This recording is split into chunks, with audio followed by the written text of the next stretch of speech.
My next guest joins me from Mexico. She's the founder of the EVP Co, a company that provides a coaching program for TA and HR professionals who are planning to build their EVP. She's an award-winning consultant with almost 2 decades helping organizations succeed in the employer branding space. She's passionate about helping businesses to develop talent programs that set them apart from their competitors. Having spent 5 years as the APAC employer brand leader at Ernst Young and just over 4 years at LinkedIn as the senior talent brand consultant, it's a pleasure to be joined by Margie Kwan. Margie, welcome to Talent Blazers. Hey David, nice to be here. Two Well, decades. almost Interesting. I know.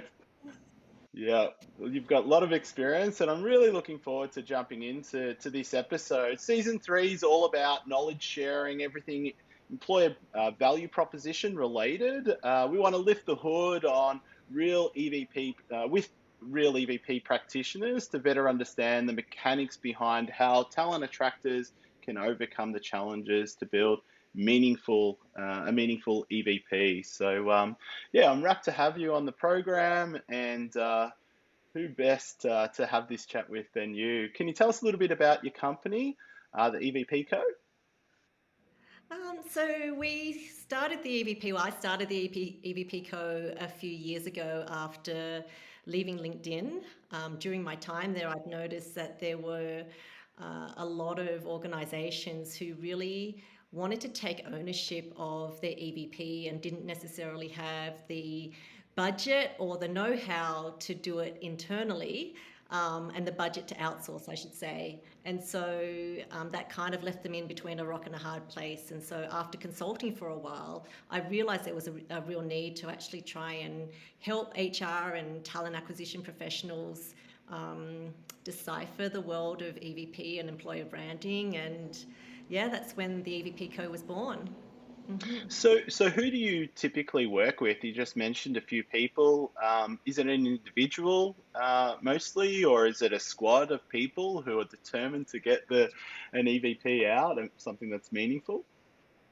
Yeah, typically I work with an HR or talent acquisition leader or senior manager. So they become like the project lead on the EVP project, which is the program that we have. And in most cases, they have a team that they bring on to the project as well. In some cases, I've worked with a single man team, but most often they have two, three, a handful of people that they bring on board to work together with me. And what are those valuable skills that they're bringing to the project team? So there's a number of different roles. We usually have someone who's like a project coordinator. So there's an inordinate amount of logistics involved in creating an EVP. So that person is kind of like the linchpin of the project, obviously the project leader. And then they usually bring on, a couple of other people for development opportunities into the project, and they might help with facilitating interviews and focus groups. And if they're lucky, I've worked with some clients who've brought a member of the HR or comms team into the project as well, and that's been really, really helpful to have that person there who's straddling the corporate brand, the customer branding initiatives, and can bring that kind of insight and knowledge of where the organization is, how the organization views the customer value proposition, and look at how they can integrate that with the employer brand. And does that comms person, is that person mostly sit in marketing, or they're outside of marketing in internal comms? How do they sit? Where do they sit? It's been both, David. So just depending on how the organisation's structured. So I've worked with a couple of clients who don't have an official marketing team. So they have a comms team. And I think sometimes it's just semantics, what the titles are. There are most recently, I've worked with some clients who have actually had like the two IC of marketing sitting on the project team as Okay. well, which has been great to have that kind of steering hand. And they really come in towards the back end of the project after we've really, I guess, gotten some insights around what drives and motivates the employees, and when they're actually looking to start to bring it to life, that kind of steering hand and input from marketing Yeah. is really handy. So we're going to talk about the modules. You're coaching in an individual within an organization or a team to build from scratch a meaningful EVP, which is very different to your consumer brand, your employer brand. So could you just at a high level just share what are the 4 or 5 modules and steps that are taken that companies really do need to consider as they're building out an EVP? Okay, so the way that we break things down in the EVP project is into 5 key modules, and within those modules there are a number of steps so it's further broken down there. But broadly speaking, the 5 modules are: firstly, plan and engage for success. So this is before a single interview or focus group takes place. It's before you start to even think about, taglines and things like that, which are down the track.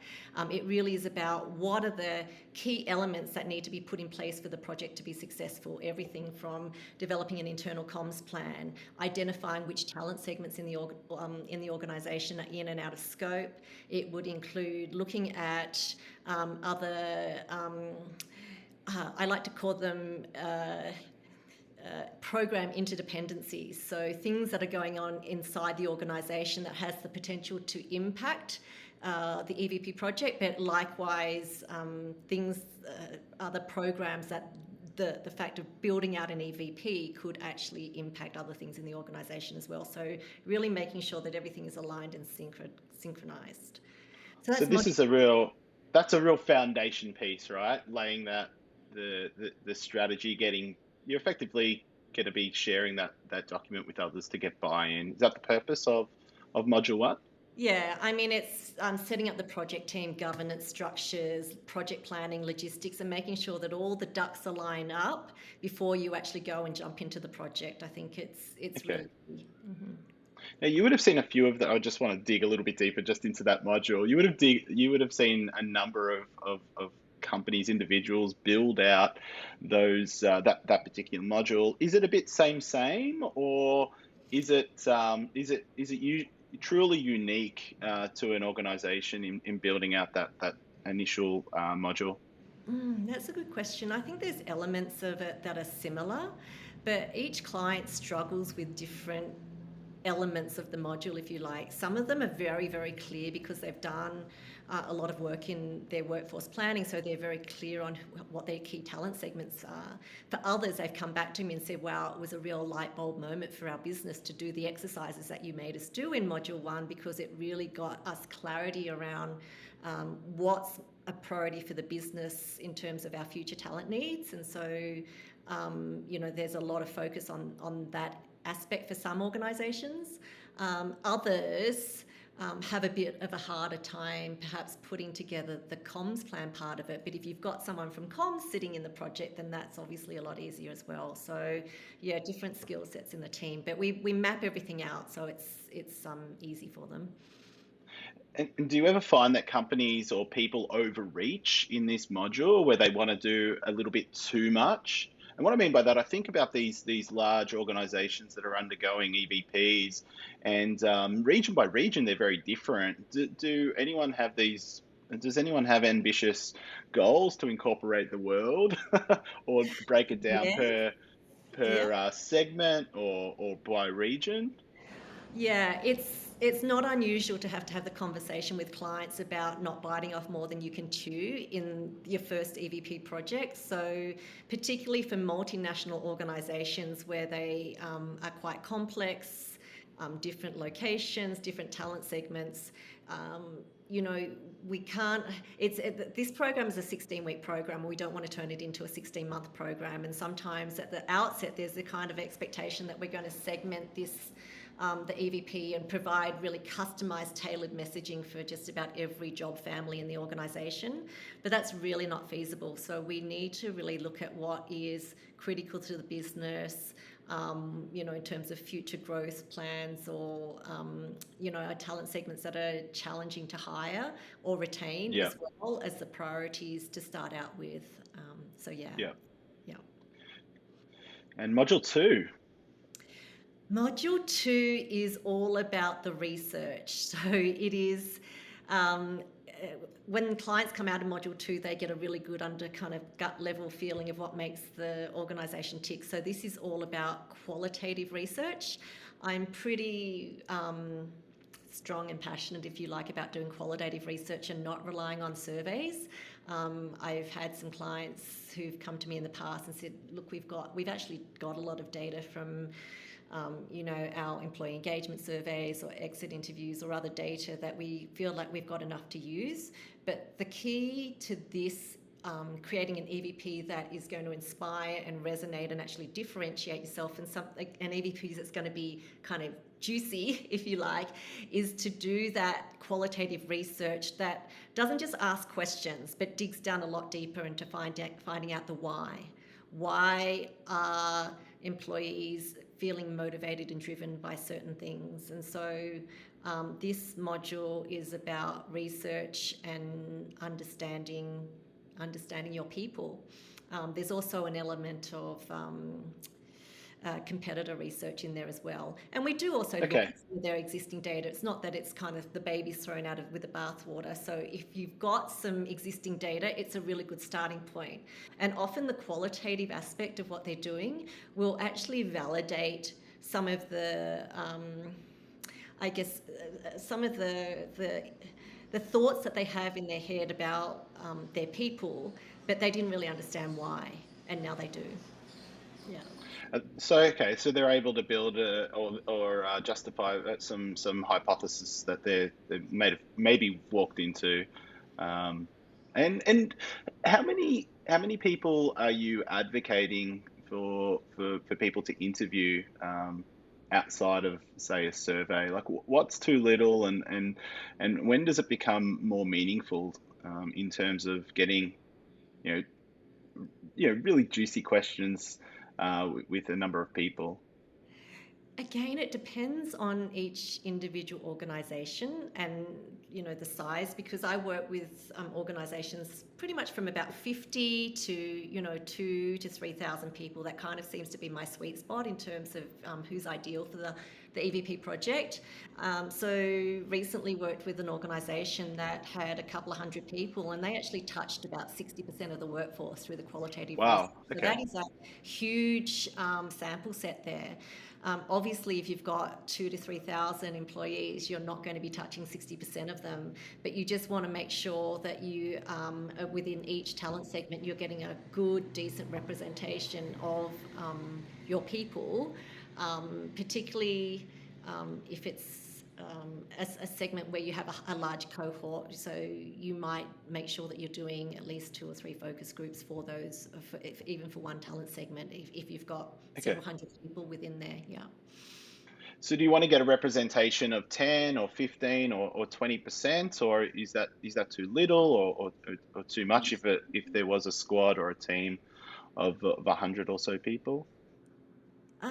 10 to 15. Yeah, I think if there was a squad of 100 people, you definitely wouldn't want to be less than about 15% of them. I've never actually stipulated that number. I know that you could take a much more scientific approach, but we actually have a discussion and get a bit of a sense of the organisation. Again, it will also vary, because if there is a talent segment that is quite homogenous and predominantly in one location, then it doesn't necessitate the need, if you like, to have such a large sample set. But if they're across different locations and certainly different countries, then you might want to hit more of them. Yeah, got you. And I can imagine that people or employees within organisations are really open to sharing their story and probably feel good about it. What's been the feedback from employees who do sit in these interviews? Yeah, I think for the most part, for the organisations that I've worked with, the employees have really appreciated the opportunity to have a say and to get involved. So employer branding is something that everyone feels quite passionate about, and once they know what's going on, everyone has a view about what it's like to work in their organization, whether it be positive or negative. I think the skill set is around really, you know, leading and being able to frame those sessions in a way that gets you the kind of data that you want without it necessarily turning into a, dirty laundry airing session as well. Yeah, yeah, Yeah, yeah. yeah. Okay, so not too much resistance from employees wanting to share their story. That's good. Um, So occasionally, some line managers having a few issues around taking their people outside of, billable hours or, paid work. But for the most part, I think they understand the importance of this work. Yeah.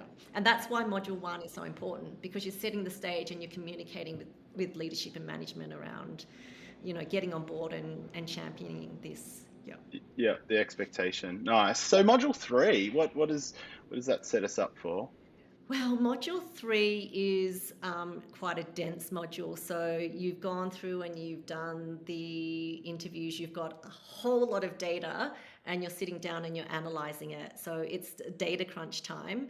And I often forewarn the clients that it's going to feel, like there's a lot of information and can be quite draining. But when they get to the other end, they're really kind of pleasantly surprised that they've gone through. It's kind of like the hump of the project, and they're now really feeling quite clear about their people. So module 2, they've got a sense of things, but in module 3, they've got it all kind of categorized, and it's sorted the data into pillars, and they're feeling good about the next module.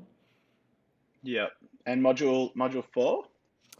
Module 4, we call brand story architecture. This is my favorite module because you're actually starting to see it come to life. So it is, I have my clients run a workshop with their key stakeholders where they actually get together and brief them on the research findings, and they then come together and have the first attempt at actually pulling it all together into their employment promise, their elevator pitch, the key pillars that they've actually categorized data into it, but they're actually now kind of putting words to those pillars as well. And it's a really energizing exercise. And it is something that kind of brings everybody back into the project, because in module 2 and 3, it's predominantly the project team kind of, running it. So this is them engaging their stakeholders again. Yeah. And lastly, module five. So this is bringing things to life creatively. So once they've got their brand story architecture, which is really essentially their messaging framework, the ultimate output from the project is to produce an employer brand handbook, if you like. And so they're writing a creative brief, and then they're working with either some internal resources, a designer, copywriter, or sometimes they'll outsource it to a freelancer. I've sometimes recommend people in the industry for them to work with as well if they don't have an internal resource to help them. And they're pulling together the visual identity and mocking up what it's going to look like in all different kinds of assets, including video. In terms of, so you've got your new employer brand, the EVP's been done. How are you advocating for people to amplify their new employer brand, whether it be internal or external? Right.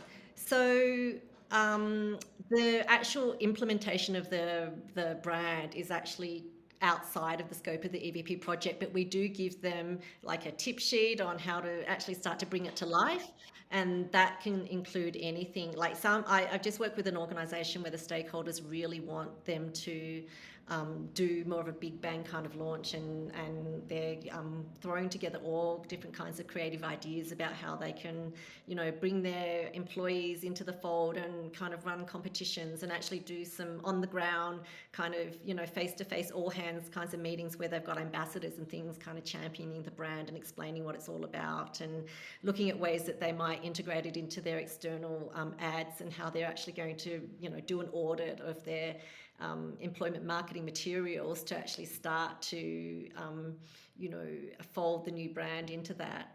Others take a kind of more, conservative approach, if you like, and just say, okay, well, we're just going to start to switch things out and it's just going to be kind of drip fed into the market.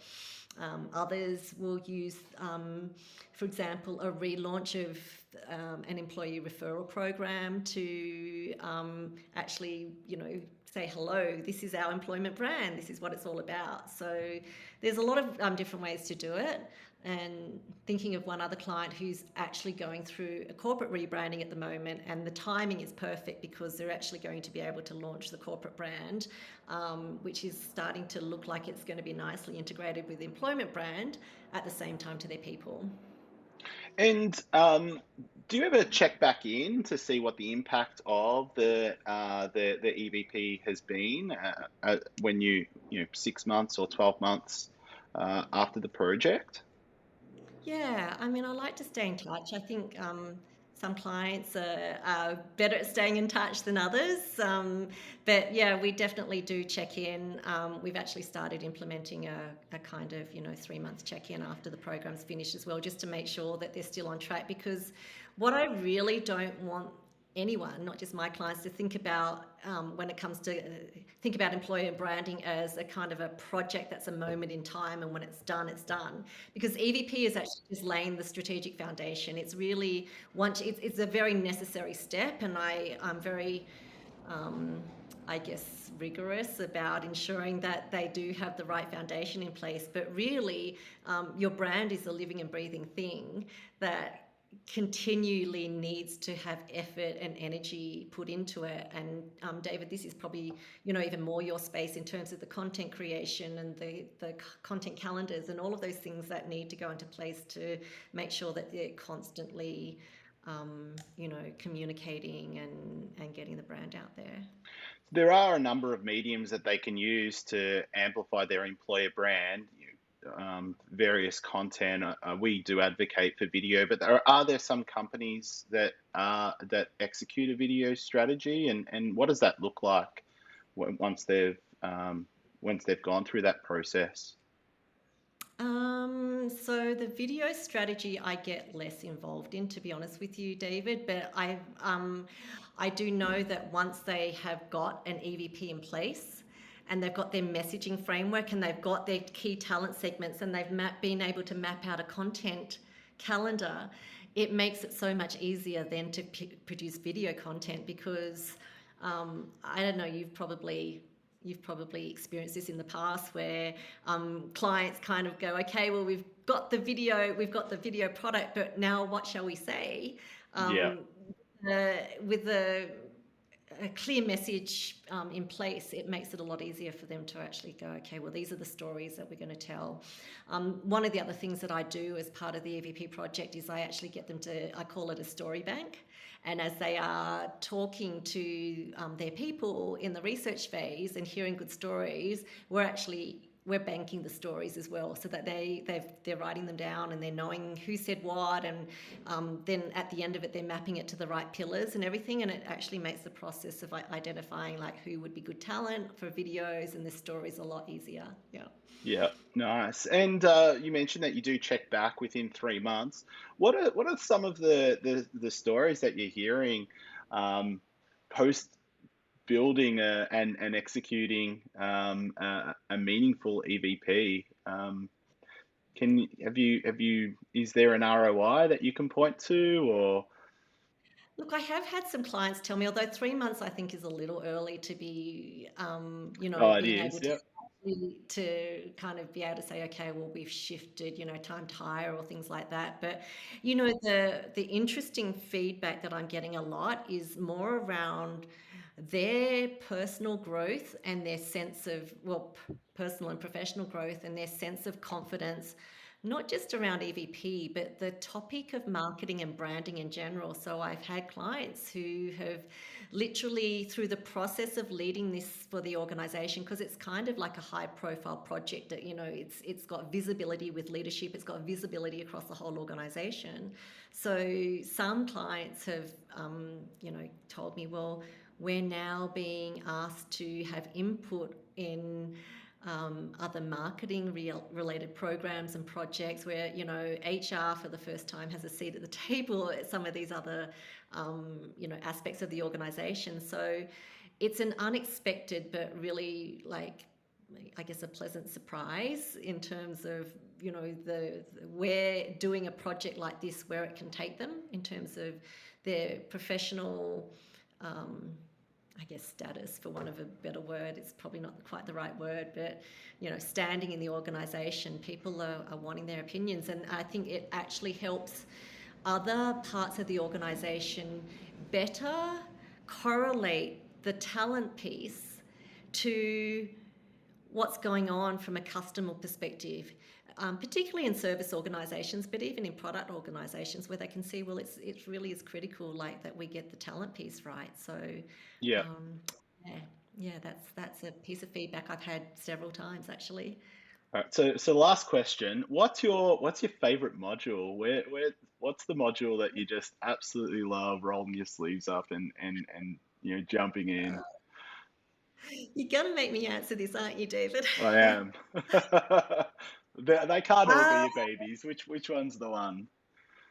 I honestly, I think I said it before. I love module 4, partly because the previous two modules I can see have been, you know, quite dense for the clients going through it, because there's a lot of data, there's a lot of analysis, there's a lot of crunching, and then there's a lot of satisfaction when you get to module 4, which is building out the brand story architecture and start to see it creatively come to life. And on that particular coaching call, you can start to see the bubble of excitement coming through. You're starting to hear the feedback that's coming from other stakeholders in the organisation, and you start to see them putting to words to the insights that they've gleaned from the research.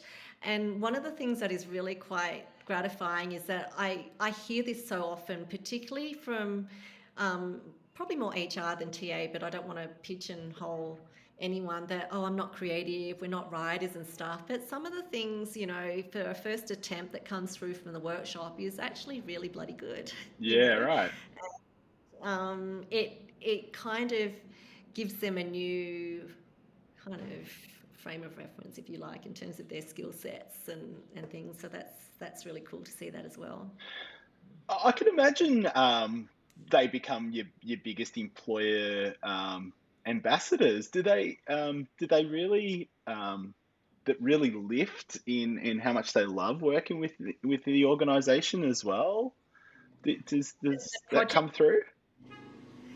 Yeah, well, I think for a lot of them, they feel really gratified, because often, I don't know, I think sitting in HR, and I guess it can apply to TA as well in different ways. They may not be right kind of in the cusp of the business, like hearing the stories and actually seeing the impact of what their, you know, day to day is doing. But, you know, particularly for people in TA who kind of are involved in focus groups where they've recruited some of the people, and hearing their people talking about the impact that they're having in the organisation, for them, you know, that's kind of exciting and fulfilling for them to know that they've brought them into the organisation. And yeah, so I think it does engage them in a way where they see a lot of possibility when they hear the feedback from people. I mean, it's not all roses. There's definitely challenges No, I got you. and gaps that come through, but they're they're often quite surprised when they come back and just say, "Oh gosh, you know," particularly after the 2 years that we've had for some organisations, they've kind of said, you know, there's been a lot of positives that we uncovered through this that we didn't expect. Yeah, nice. Well, Margie, it's been an absolute pleasure. Thanks for joining me on Talent Blazers. It's been a really insightful episode. Thanks for your It's been time. Thank you for having me on here, David.